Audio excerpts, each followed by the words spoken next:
This is a story for all my little girls. Gloria, are you listening? Greta, even Karina, this one's for you. God's Little Princess. This book is dedicated to all of God's little princesses.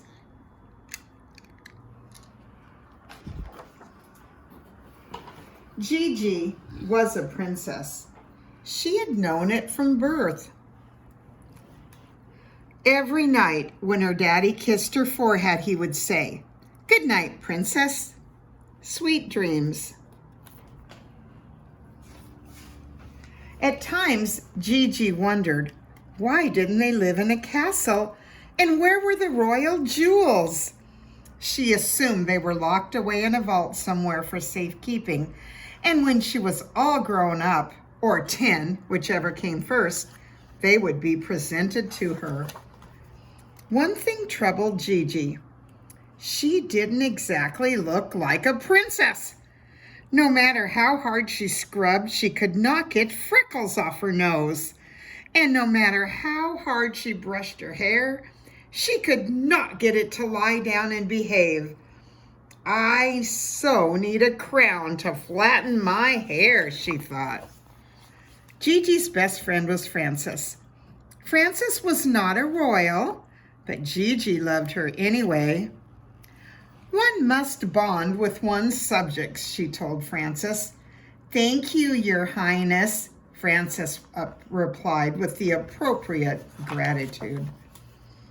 Gigi loved to discover things. She assumed that her royal ancestors had left treasures for her, and she was determined to find everyone. So far, she had uncovered 4 buttons, 2 pieces of velvet ribbon, and a jar that may once have been a glass slipper. Her future looked promising. Look at the jar. Do you think that looks like a glass slipper? Well, I don't, but Gigi could see it. Gigi was sure that one day she would rule over many subjects who would all bow when she entered a room. She practiced on her cat. The cat did seem reluctant to cooperate. "This attitude must change if you expect to be in my royal kingdom," she told her cat, and she named her cat Lord Fluffy. Her favorite thing to do was to have a tea party in the backyard, or the outer court, as she called it, with Frances. "May I ask a question, Your Royal Highness?" Frances asked her one day. "Speak," said Gigi. "What makes you a princess and why am I not a princess?" "Well, isn't it obvious?" Gigi asked. "Not immediately," Frances replied. Said Gigi. That night, Gigi asked her father, "Daddy, what makes me a princess?" "You have always been a princess," he said.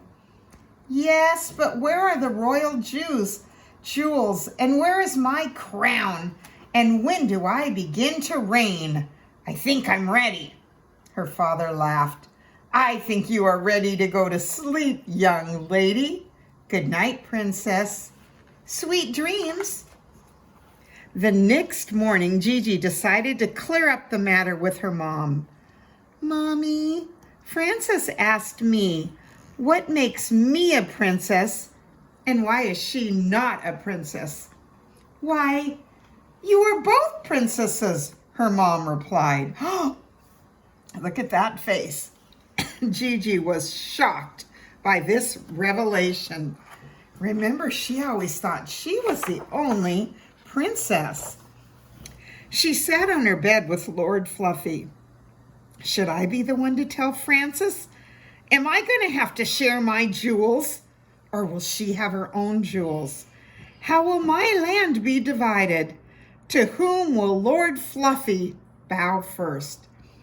"May I please call Frances?" she asked her mom. "Yes, you may. You can use the phone right here in the kitchen if you'd like." "Oh, no. This is royal business, Mom. I need to use a pink phone." "Frances, Are you sitting down? She asked. No, but I can, Frances said. I think it would be wise, Gigi suggested. Frances, I have shocking news.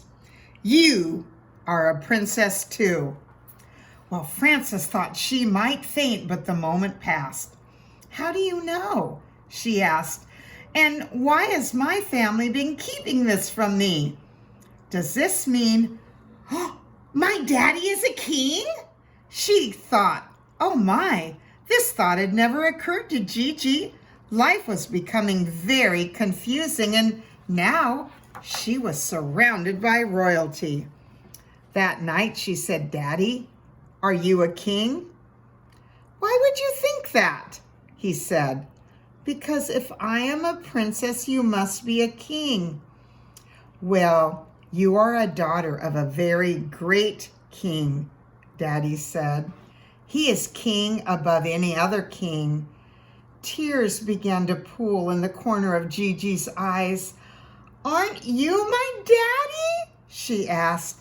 Of course I am, Daddy said, squeezing her tightly. But we are children of the greatest king of all. This king rules over everything that there is, and you are his daughter. You are God's little princess. Now it's time to get to sleep. Good night, Gigi. Sweet dreams. Good night, Daddy. And the Bible verse says, everyone who believes that Jesus is the Christ is God's child. 1 John 5:7. And then just one more little verse here. Oh, no, it's right here. I got the page. Gigi snuggled into bed with her royal pink phone on the pillow beside her. Just wait until I tell Frances my news tomorrow, Lord Fluffy. I wonder, Gigi said, patting her unruly hair. Just exactly when will I get my crown? The princess is very beautiful. Her gown is woven with gold. In her beautiful clothes, she is brought to the king. Psalms 25:13-14. And that is a special story about being God's little princess. All of you are my little princess, and how wonderful to know you're God's princess too. On that note, I'll say goodbye. I love you. I miss you.